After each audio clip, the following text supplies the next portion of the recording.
तो दोस्तों आज मैं एक्सप्लेन करूंगा हाल ही में ही रिलीज हुई एक बेहतरीन इंडोनेशियन हॉरर मूवी जो कि सच्ची घटना के ऊपर आधारित है, जो कि एक वायरल ट्विटर थ्रेड जिन पोली गिगी यानी कि गोस्ट ऑफ गिगी टीथ से इंस्पायर्ड है। काफी इंटरेस्टिंग मूवी है, आपको देखने में काफी ज्यादा मजा आएगा। और मैंने रिसेंटली ढेर सारी इंडोनेशियन हॉरर मूवीज को एक्सप्लेन किया है, कर्स ऑफ सेवन सीज को, और भी बहुत सारी है। तो आपने अगर नहीं देखी है जाकर देख लीजिए, उनका लिंक आपको नीचे पिन कॉमेंट में मिल जाएगा। तो चलिए अब बिना किसी देरी के चलते हैं सीधा वीडियो की तरफ। तो मूवी शुरू करने से पहले मैं आपको क्लियरली बताना चाहता हूँ, एक वार्निंग देना चाहता हूँ कि ये कहानी सच्ची घटना पर आधारित है। तो इसी को सोचकर आप आगे की वीडियो को देखिएगा। तो इस कहानी की शुरुआत में हम तंत्री नाम की एक लेडी को एक हॉस्पिटल के हाइड्रोथेरेपी रूम में लटका देखते हैं। वो अपनी मौत के समय में अपने पास्ट के कुछ विजन्स को याद कर रही होती है, जिससे हमको पता चलता है कि वो उसी हॉस्पिटल के अंदर ही काम करा करती थी। और अगर एग्जैक्टली कहा जाए तो वो वहाँ पर एक ऑब्स्टेट्रिशियन थी, यानी कि वो ईडा नाम की एक लेडी के साथ ही प्रेग्नेंट लेडीज की डिलीवरी करवाया करती। पर कुछ दिनों से उसका मूड बिल्कुल सही नहीं होता।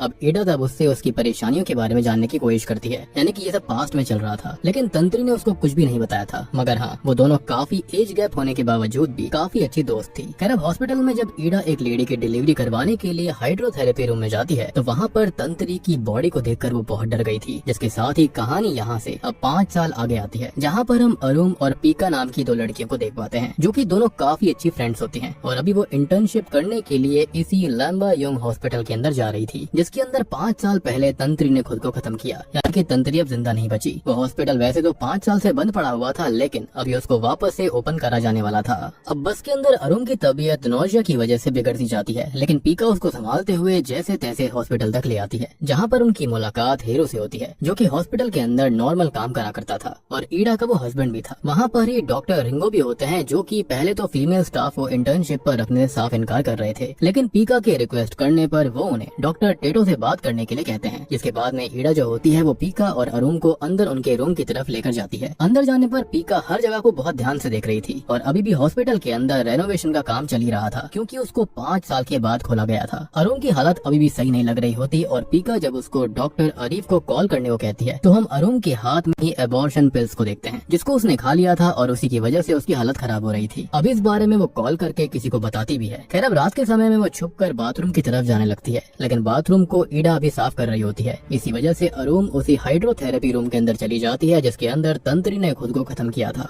और ये जगह अभी भी बिल्कुल वैसी ही थी जैसा उसे 5 साल पहले दिखाया गया था। और तभी हम अरुण के पीछे डिमोनिक हाथों को भी नोटिस करते हैं, जो कि अचानक से गायब हो गए थे। शायद से ये डिमोनिक हाथ समझ चुके थे कि उसके पेट में बच्चा था और उसने एबॉर्शन पिल्स खा रखी हैं। खैर पिल्स ने अपना काम कर दिया था और एबॉर्शन वेस्ट को बाहर निकालने के बाद में अरुण देखती है कि हाइड्रोथेरेपी के बाथ टब की जो नलके होते हैं वो अपने आप चालू हो गए थे, जैसे कि कोई अनजान शक्ति उसको संकेत दे रही हो कि वो वहाँ पर अकेली नहीं है। लेकिन अब उस अनजान शक्ति से अरुण का सामना हो पाता उससे पहले ही वहाँ पर ईडा आ जाती है, जो कि उसको बताती है कि इस रूम को बंद कर दिया गया था और इसलिए तभी अरुण भी वहाँ से निकल गई थी। अब अगले दिन जब अरुण और पीका डॉक्टर टेटो से बात करते हैं तो डॉक्टर उन्हें वहाँ पर रुकने की परमिशन दे देता है, पर उन्होंने पहले ही उनको वार्न कर दिया था कि हॉस्पिटल के हॉन्टेड होने के बारे में काफी सारे रूमर्स हैं, तो वो लोग जब चाहे वहाँ से निकल सकते हैं और यहाँ पर उनके ऊपर कोई भी रेस्ट्रिक्शन नहीं थी। डॉक्टर टेटो यहाँ पर काफी अच्छा व्यक्ति नजर आता है। खैर तभी वहाँ पर आयु आती है, जो कि असल में टेटो की ही एक्स वाइफ और एक साइकियाट्रिस्ट भी थी। वो थोड़ा अजीब तरह से अरुण को देखकर वहाँ से टेटो से कुछ बोलते हुए चली जाती है, जो कि काफी इम्पोर्टेंट सीन था। जिसके जाने के बाद में वहाँ पर जेकी आकर अरुण और पीका को आयु के बारे में बताता है कि उसका एक अलग ही क्लिनिक है, पर कभी कभी वो यहाँ पर आती रहती है। खैर अब धीरे धीरे लोगों को पता चलने लगा था कि लैम्बायोंग हॉस्पिटल को फिर से खोल दिया गया है और इसलिए वहाँ पर लोग आने लग गए थे। पर वो सभी अभी भी 5 साल पहले हुए तंत्री वाले केस के बारे में जानना चाहते थे। अब ये बातें पीका भी सुन रही होती है और उसको ये थोड़ा सा अजीब लगता है, पर अभी वो इस पर इतना ध्यान ना देते हुए अपने काम में लगी रहती है। अब अरुण अभी भी काफी ज्यादा शांत थी और आज उससे मिलने के लिए दिमाग उसका बॉयफ्रेंड आया हुआ था और उसी के बच्चे की वो माँ बनने वाली थी। इनफैक्ट उसने जो कॉल किया था वो भी उसको ही करा था। अब वो ये था कि वो दिमाग के साथ में इंटीमेट हुई थी, वो प्रेग्नेंट हुई, लेकिन बाद में उसके बॉयफ्रेंड ने जिम्मेदारी लेने से मना कर दिया। इसलिए ना चाहते हुए भी अरुण को एबॉर्शन करवाना पड़ा, या फिर ये कहें कि करना पड़ा। दिमाग तो इन सारी बातों को एकदम लाइटली लेता है और वापस से एक बार अरुण के साथ फिजिकल होने की कोशिश करता है।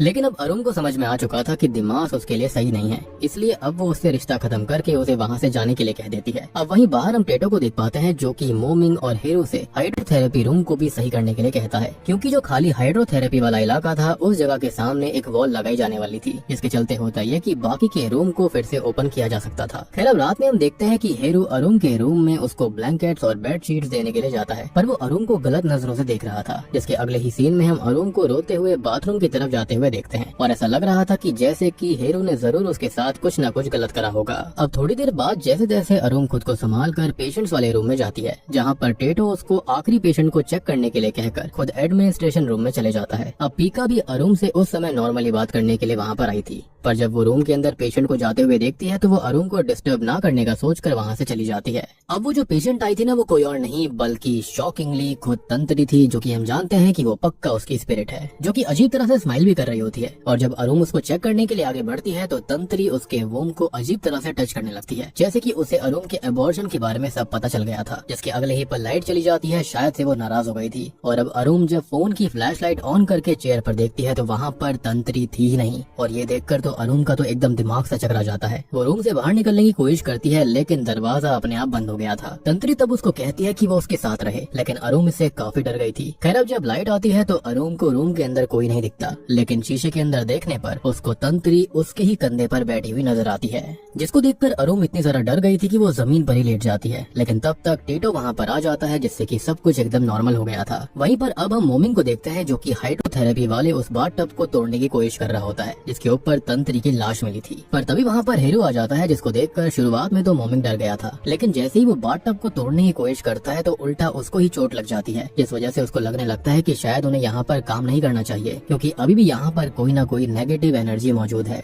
लेकिन हेरू जो होता है वो बहुत ही अजीब सा व्यक्ति था, वो ऐसी चीजों पर बिल्कुल नहीं मानता। अब वो मोमिंग को समझाने की कोशिश करता है, लेकिन मोमिंग उसकी बात को ना सुनते हुए वहाँ से चला जाता है। तभी हेरू को किसी का कॉल आता है, जिन्हें एम्बुलेंस की जरूरत थी। वो जगह दूर थी, इसलिए हेरू एम्बुलेंस लेकर जल्दी उस तरफ निकल पड़ता है। अब रास्ते में भी वो किसी से कॉल पर अरुण और पीका के बारे में ही बात कर रहा था, पर उसकी बातों से साफ पता चलता है कि वो कितना ज्यादा चरित्रहीन इंसान है। खैर अब रास्ते में ड्राइव करते हुए शॉकिंगली हेरू को रोड के ऊपर बार बार तंत्री दिखने लगती है। शायद से हॉस्पिटल खुलने की वजह से ऐसा हुआ था कि तंत्री की स्पिरिट आजाद हो गई थी। खैर अब इसकी वजह से होता यह है कि एम्बुलेंस का जो बैलेंस होता है वो बहुत ही बुरी तरह से बिगड़ जाता है। एक्सीडेंट होता है और वहाँ पर उसकी जान चली जाती है। जिसके अगले दिन जब हेरू की बॉडी को हॉस्पिटल में लेकर आया जाता है तो सब बुरी तरह से हैरान रह गए थे। सबसे बड़ा धक्का तो अरुण को लगा था। वो साइड में जाकर रो रही होती है कि तभी उसके पास में पीका आती है, और तब जाकर हम अरुण की बातों से ये जान पाते हैं कि पिछली रात जब हेरू उसके रूम में आया था तो उसने उसके हिप्स को टच करा था और वो और ज्यादा आगे बढ़ना चाहता था, लेकिन अरुण पहले ही डरते हुए रोते हुए वॉशरूम चली गई थी। और यही सीन हमने देखा था। वो वहाँ पर यही विश कर रही थी कि हेरू जैसा नीच इंसान मारा जाए, और उसी रात उसका एक्सीडेंट होने की वजह से वो जिंदा नहीं बच पाया। तब पीका उसको समझाती है कि अरुण की इसमें कोई भी गलती नहीं है, और अब पीका अरुण को अपने ही रूम में रखने वाली थी। वहीं अब हम मोमिंग को देख पाते हैं, जो कि हीरो की मौत के बाद बहुत डरा हुआ था। अब ईडा को वैसे तो हीरो की मौत का गम तो होता है, लेकिन कहीं ना कहीं वो हीरो की हरकतों को जानती थी। इसी वजह से वो अभी मोमिंग के पास जाकर उसको काम करने के लिए मोटिवेट करती है, और इसलिए मोमिंग भी अब वहाँ से सीधा हॉस्पिटल के कंस्ट्रक्शन एरिया में चला जाता है। अब वहाँ पर जाकर वो अकेले काम कर रहा होता है कि तभी अचानक से रूम की लाइट चली जाती है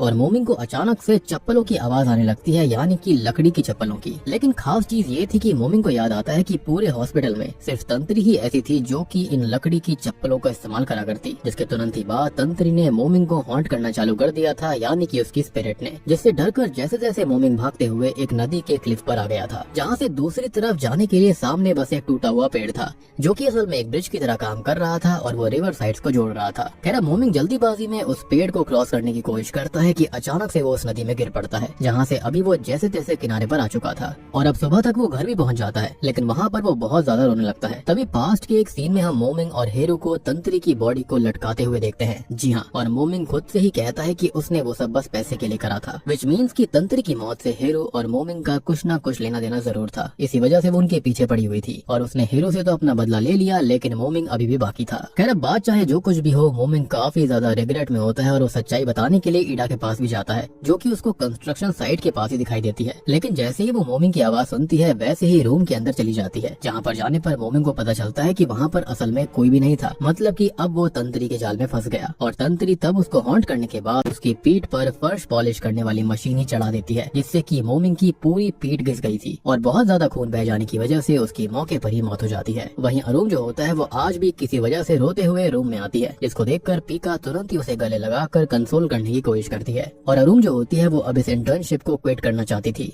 पर अभी पीका उसको समझाती है, उसे याद दिलाती है कि शायद उन्हें ऐसा नहीं करना चाहिए क्योंकि उन दोनों के ही परिवार उनके ही सक्सेसफुल होने का वेट कर रहे हैं और उन्हें जल्दी से जल्दी सक्सेसफुल होना पड़ेगा। अब आगे रात में पीका की आंख खोलती है तो वो अरुण को बेड पर काफी ज्यादा डरा हुआ पाती है और अरुण तब उसको बताती है कि वो पेशेंट यानी कि तंत्री जो कि उस दिन उसके पास आई थी वो कोई इंसान नहीं थी और वो अभी भी अरुण को बेड के नीचे क्रॉल करते हुए दिखाई दी है और अरुण के सोते समय वो अपनी लंबी जीभ से उसकी बॉडी को लिक भी करती है। वो दोनों इस बारे में बात कर ही रहे होते हैं कि तभी वहाँ पर एक आदमी आकर उन्हें मोमिंग की मौत के बारे में खबर देता है, जिसको सुनकर ये दोनों बहुत ही ज्यादा शॉक्ड रह गई थी। अब मोमिंग के शरीर के पास जाने पर पीका को वहाँ पर रिंगो दिखाई देते हैं जो कि कुछ सोच रहे थे और अभी वो ईडा के पास सीधा कुछ बात करने के लिए चले जाते हैं। पर ये देखकर पीका को रिंगो के रिएक्शन बहुत ही अजीब लगते हैं और इसलिए वो भी ईडा और रिंगो की बात सुनने की कोशिश करती है। लेकिन होता यह है कि रिंगो को पीका के वहाँ पर होने के बारे में पता चल गया था और इसलिए रिंगो बिना कुछ बात करे वहाँ से चला जाता है। पीका तब ईडा के पास जाती है जो कि सच में काफी ज्यादा दुखी थी क्योंकि एक दिन पहले हीरो और अब उसका एक और अच्छा दोस्त मोमिंग इस हॉस्पिटल के अंदर खत्म हो गया। अब पीका तब उनको शांत करवाती है, साथ ही साथ उनसे जानने की कोशिश करती है कि इस हॉस्पिटल के मालिक यानी कि मिस्टर बेगर जो हैं वो इन मौतों की जिम्मेदारी क्यों नहीं लेते। इवन अब तक उन्हें किसी ने देखा भी नहीं है। डॉक्टर टेटो को ही हॉस्पिटल का सारा काम संभालना पड़ता था, जिस पर ईडा भी कोई जवाब नहीं दे पाती, जिसके चलते ईडा डॉक्टर बेगस के बारे में इंटरनेट के ऊपर रिसर्च करती है लेकिन इससे उसको कुछ खास पता नहीं चलता। ऐसा लग रहा था जैसे कि ये ओनर हवा में गायब हो गया हो। जिसके बाद जब वो घर में वापस जाती है तो दिमाग वहाँ से बाइक पर निकल रहा होता है और उस समय अरुण काफी ज्यादा परेशान घर के बाहर बैठी हुई थी। अब दिमाग वहाँ पर अरुण से बात करने के लिए था, पर हाल ही में ही अरुण के साथ क्लिनिक में जबरदस्ती करी गई थी, जिसके बारे में अरुण ने दिमाग को बताया था, जिस वजह से उल्टा उसने उसको प्रोमिस्क्यूअस कह दिया था। और इस शब्द का मतलब ये होता है जो इंसान काफी सारे लोगों के साथ में रिश्ता बनाकर रखता हो। खैर इस वजह से अरुण का मूड काफी खराब था। वहीं दिमाग जब सुनसान रास्ते पर होता है तब उसको रोड साइड पर तंत्री अकेले खड़ी हुई दिखाई देती है। इसको देखकर दिमाग का तो ईमान ही डोल गया था, यानी कि जो वर्ड उसने अरुण के लिए इस्तेमाल किया था वो उसके ऊपर ज्यादा फिट बैठता था। खैर वो उसको अब घर छोड़ने के बहाने उसके पास जाता है और तंत्री की स्पिरिट यही तो चाहती थी, इसलिए वो दिमाग को जंगल के एक कच्चे रास्ते की तरफ इशारा करती है और दिमाग भी तब उसको अपनी बाइक पर बैठाकर उसी रास्ते पर जाने लगता है। लेकिन उस रास्ते पर जाते ही उसकी बाइक एक बहुत ऊंची क्लिफ से नीचे गिर जाती है। वहीं पीका अभी अरुण से जानने की कोशिश कर रही थी कि अब उसके साथ किसने जबरदस्ती करी थी कि तभी पीका को दिमाग की माँ का कॉल आता है, जो कि काफी वियर्ड सी बात थी, जो कि उसको दिमाग के भयानक हादसे के बारे में बताती है। अब दिमाग जो था वो उस एक्सीडेंट से बच तो गया था लेकिन उसको काफी चोट आई थी और वो अभी हॉस्पिटल में था, इसलिए तुरंत ही अरुण और पीका दोनों ही उस हॉस्पिटल में जाते हैं जहाँ पर दिमाग को एडमिट करा गया। अब पीका को देखकर दिमाग की माँ उसको गले लगाकर रोने लगती है और उनकी बातों से हम जान पाते हैं कि जब दिमाग ने उनको ये बताया था कि वो लंबा यूंग हॉस्पिटल में किसी दोस्त से मिलने के लिए जा रहा है तो वो समझ गई थी कि वो पीका के पास ही गया होगा। अब पीका तो इस पर कोई भी जस्टिफिकेशन नहीं देती, लेकिन अरुण ये देखकर बहुत ही ज्यादा शॉक्ड थी। अब दिमाग की माँ के वहाँ से जाने के बाद वो समझ गई थी कि दिमाग पीका के साथ मिलकर उसे शायद चीट कर रहा था और पीका उसके साथ रिश्ते में भी थी, उसके साथ वो सोई भी थी। इसलिए अब अरुण पूरी तरह से टूटकर वहाँ से अकेले ही चली जाती है और पीका भी परेशान होते हुए रूम में वापस आती है। उसको बिल्कुल भी अच्छा नहीं लग रहा था। अब अरुण जब वहाँ पर होती है तो बाहर बारिश होने की वजह से वो पूरी भीगी हुई थी, लेकिन वो पीका से कोई बात नहीं करती और वो बस अपना सामान पैक करके वहाँ से जाने लगती है। तब पीका उसको ये बताती है कि हाँ, पहले उसका सच में दिमाग के साथ में रिश्ता था पर उसने उससे ब्रेकअप कर लिया था क्योंकि पीका ने उसके साथ फिजिकली इन्वॉल्व होने से मना कर दिया। और ये सारी बातें बहुत ज्यादा पुरानी थी जिस समय पीका ने हिजाब पहनना भी चालू नहीं करा था। लेकिन ये बात सुनते ही अरुण अचानक से पजस हो जाती है और यही कहती है कि तुम लोग हिजाब बस इसी वजह से पहनते हो ताकि तुम उस हिजाब की आड़ में अपने पाप को छुपा सको। अब ये चीज देखकर और सुनकर पीका बहुत डर जाती है, लेकिन अरुण तभी बेहोश हो जाती है। लेकिन अब होता यह है कि इतना ज्यादा मेंटल ब्रेकडाउन होने की वजह से उसकी हालत बहुत ही ज्यादा खराब हो गई थी और उसको हॉस्पिटल में भर्ती करवाना पड़ता है, जहाँ पर उसकी माँ उसकी हालत को लेकर काफी परेशान थी। पीका भी हॉस्पिटल में चल क्या रहा है इसके बारे में सच्चाई जानना चाहती थी, इसलिए वो टेटो से डायरेक्टली पूछती है कि हॉस्पिटल में आखिर चल क्या रहा है और मिस्टर बेगस यानी कि हॉस्पिटल के रियल ओनर कभी भी हॉस्पिटल क्यों नहीं आते। तो टेटो यहाँ पर थोड़ी सी स्माइल करता है और उसकी बातों से हम जान पाते हैं कि वो खुद ही इस हॉस्पिटल का असली ओनर है। जी हाँ, और बेगस तो असल में उनके ड्राइवर का नाम था जो कि काफी समय पहले ही रिटायर हो चुका है। उसने जानबूझकर हॉस्पिटल को चालू करते समय उसकी फोटो का इस्तेमाल करा था क्योंकि वो बस ये चाहता था कि उसके सारे स्टाफ मेंबर्स उसको एज अ फ्रेंड ट्रीट करे, ना कि बॉस की तरह। और उसका ये आइडिया काम भी कर रहा था, यानी कि असल ओनर तो हमेशा इन लोगों के साथ ही रहता था और यही रीजन था कि कभी बेगस उनके सामने नहीं आया। खैर आज के दिन ईडा भी उस हॉस्पिटल को छोड़कर अपने होम टाउन जा रही होती है क्योंकि पहले उसने तंत्री को खो दिया, उसके बाद हीरो और मोमिंग को भी, इसलिए अब उसकी इस जगह पर काम करने की हिम्मत नहीं थी। खैर अभी ईडा के जाने से पहले पीका उसको मोमिंग का एक लॉकेट देती है जो कि उसको मोमिंग के सामान से ही मिला था। अब उसको देखकर ईडा को एक बात याद आती है कि अगर कभी मोमिंग को एक गलती करके ईडा से साफ उसके बारे में नहीं बोल पाता था तो उस गलती की माफी मांगने के लिए वो एक नोट लिखकर लॉकेट में डाल दिया करता। था। और अभी भी उस लॉकेट के अंदर एक नोट होता है जिसको देखकर ईडा रोते हुए उस नोट को वहीं पर फेंक देती है और वहाँ से चली जाती है। और उस नोट के ऊपर तंत्री का नाम लिखा हुआ था, यानी कि उसने कुछ ना कुछ गड़बड़ जरूर करी थी। खैर अब जैसे ही पीका को तंत्री के नाम के बारे में पता चलता है तो वो रात में हॉस्पिटल में नेट के ऊपर इसके बारे में सर्च करती है। तब उसको नेट पर एक फोटो मिलती है जिसके अंदर डॉक्टर रिंगो और तंत्री साथ में थे, पर रिंगो ने भी उसको इंटरनेट के ऊपर तंत्री के बारे में सर्च करते हुए देख लिया था। और पीका इन सब का एक निष्कर्ष निकालती है कि हो ना हो हॉस्पिटल के अंदर जो कुछ भी हो रहा था उन सब में रिंगो का कोई ना कोई हाथ जरूर है। इसलिए वो डॉक्टर रिंगो के ऊपर थोड़ी थोड़ी नजर रखना चालू करती है। और आज जब रिंगो अपने बैग को अपने डेस्क पर छोड़कर थोड़ी देर के लिए बाहर जाता है तो पीका उसके बैग की तलाशी लेती है, जिसके अंदर एक न्यूज़पेपर कटिंग थी जिसके अंदर तंत्री के खुद को खत्म करने के बारे में छपा हुआ था। और साथ ही साथ बैग के अंदर एक डायरी भी मौजूद थी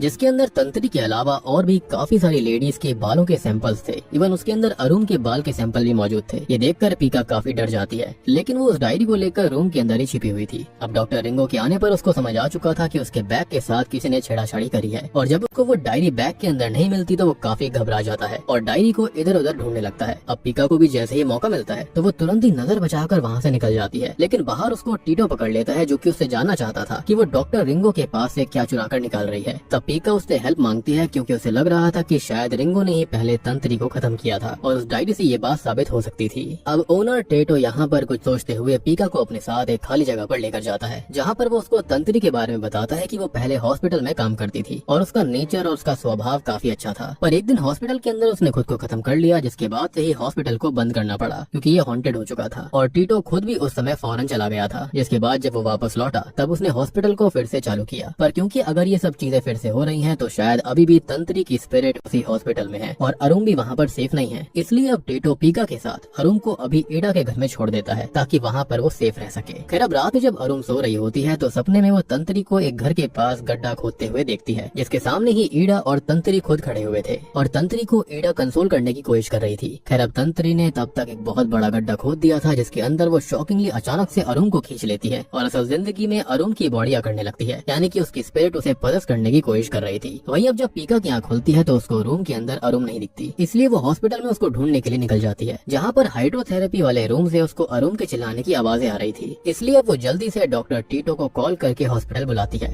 अरुण तब बस एक ही बात रिपीट करे जा रही थी कि इसमें मेरी कोई गलती नहीं है और उसको मर जाना चाहिए। अब हाइड्रोथेरेपी रूम को बंद करने के लिए वहाँ पर एक दीवार बना दी गई थी जैसा कि मैंने आपको बताया था, पर क्योंकि छत ऊपर से थोड़ी सी टूटी हुई होती है इसलिए पीका एक सीढ़ी की मदद से वहाँ से जैसे तैसे उस रूम के अंदर चली गई थी जहाँ पर बाथटब के अंदर अरुण पजल हालत में बैठकर वही सेम बात दोहरा रही थी। और वहीं अब तक टेटो भी हॉस्पिटल के अंदर आ गया था जो कि खुद भी हाइड्रोथेरेपी रूम के अंदर जाने की कोशिश करता है, पर वो उसके अंदर जा नहीं पाता। अब वहीं पीका जोर से अरुण का नाम चिल्लाती है जिसको सुनकर अरुण जो होती है वो बाथटब के अंदर मौजूद खून से भरे पानी के अंदर चुपचाप लेट जाती है। पर जैसे ही पीका उसके पास जाती है तो वो जल्दी से उसको पकड़कर उसी पानी में डुबाते हुए कुछ देखने के लिए कहती है, जिसके साथ ही पीका उस समय में पहुंच गई थी, यानी कि 5 साल पहले जब तंत्री जिंदा थी। और दोस्तों अब यहाँ पर खुलते हैं इस मूवी के असली पत्ते। अब पीका उस समय में ये देखती है कि टेटू की शुरुआत से ही तंत्री के ऊपर बहुत ही बुरी नजर थी, यानी कि अब तक उसने जो अच्छेपन का नकाब सबके सामने उड़ा हुआ था वो नकली था। और इसलिए एक दिन वो तंत्री की ड्रिंक में कुछ मिला देता है, उसे बेहोश कर देता है, जिसके बाद वो उसके साथ गलत काम करता है। इवन उसने तंत्री को धमकी भी दी थी कि अगर वो इस बारे में किसी और को बताएगी तो वो उसको जान से मार देगा। और यही कारण था कि तंत्री काफी ज्यादा परेशान रहा करती थी। उसने इस बारे में ईडा को बताने की बहुत कोशिश करी थी पर वो ऐसा नहीं कर पाई। पर टेटो को जब इस बारे में ये पता चला कि उसने ईडा से इस बारे में डिस्कशन करने की कोशिश करी तो उसने ही तंत्री को हाइड्रोथेरेपी रूम के अंदर बाथटब के अंदर डुबाकर मार दिया, जिसके बाद हेरो और मोमी की मदद से उसको वहाँ पर ऐसे लटकवा दिया जैसे ऐसा लगे कि उसने खुद को ही खत्म कर लिया हो। लेकिन तंत्री लटकने के बावजूद भी जिंदा थी, लेकिन उसके बाद ही उसकी दम घुटने से मौत हुई। सबको ऐसा ही लगा कि उसने खुद को ही खत्म किया,